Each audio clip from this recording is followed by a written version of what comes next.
G'day guys, it's James here from Total Balance Chiropractic. August is Tradies month, so we're dedicating all our videos this month to the wonderful men and women in high vis who build, maintain and repair this amazing world around us. So there's no more Aussie sight to see than looking in the front of a tradies ute and seeing it strewn with a bunch of empty drink bottles, whether it's the good old iced coffee or a can of Coke or a bottle of sports drink. But you might be surprised at how much sugar is contained in some of these drinks. So first of all, how much sugar should we be consuming? According to the World Health Organization, the average adult should consume no more than 25 grams worth of free sugar. That's added sugar into the food and drinks that you're consuming through the day. So what that works out to is roughly 6 teaspoons of sugar if we round it down just slightly, about 4 grams of sugar per teaspoon. So let's have a look at how some of these drinks compare. So let's start with every tradie's favourite, the good old iced coffee. So 500 mils of iced coffee. How much sugar do you think would be contained in that? Well, if we add a few extras, we're going to find that before we've even finished breakfast, we're up to 11 teaspoons of sugar. Okay, so close to double the recommended daily allowance of sugar before we've even left the corner shop first thing in the morning.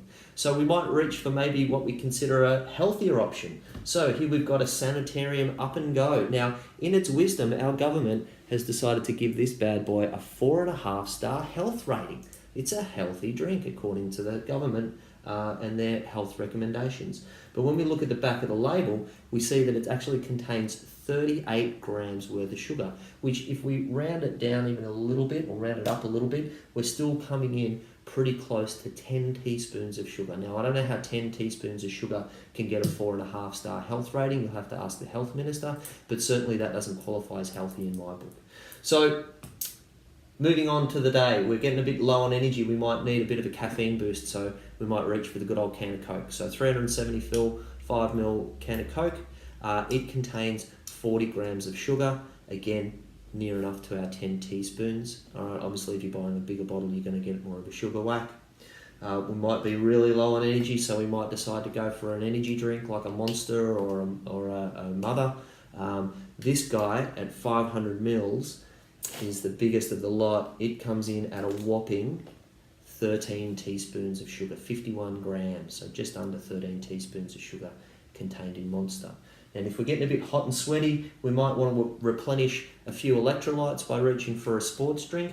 Unfortunately, along with the electrolytes, we're still copping a big whack of sugar. So this guy, the Gatorade 600 ml, it comes in at the lowest of the lot, 36, but we're still looking at 1, 2, 3, 4, 5, 6, 7, 8, 9 teaspoons of sugar. So more than 50% over our recommended guidelines of sugar consumption. So all of these things, every single drink in each one of these containers will blow you way through your recommended consumption of free sugar in a single day. So if you're consuming these things on a daily basis, which is not an uncommon thing at all, then you really need to have a look at how that's going to be affecting your health in the long term and look for some options. So what are some options? Well, a simple thing like if you're having one of these to fill you up in the morning because you're a bit rushed for time, why not at the start of the week take a dozen eggs, which will cost you probably less or maybe no more than what the actual drink will contain you.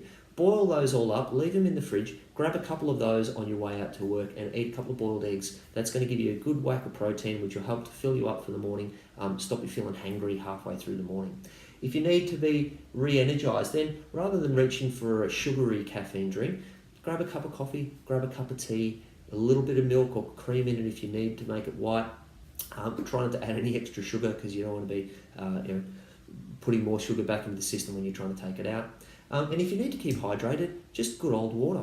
Just grab a water bottle, litre water bottle, fill it up at the start of the day, aim to drink that by lunchtime, fill it up again at lunchtime, aim to drink that through the rest of the day, and that's going to keep you pretty well hydrated.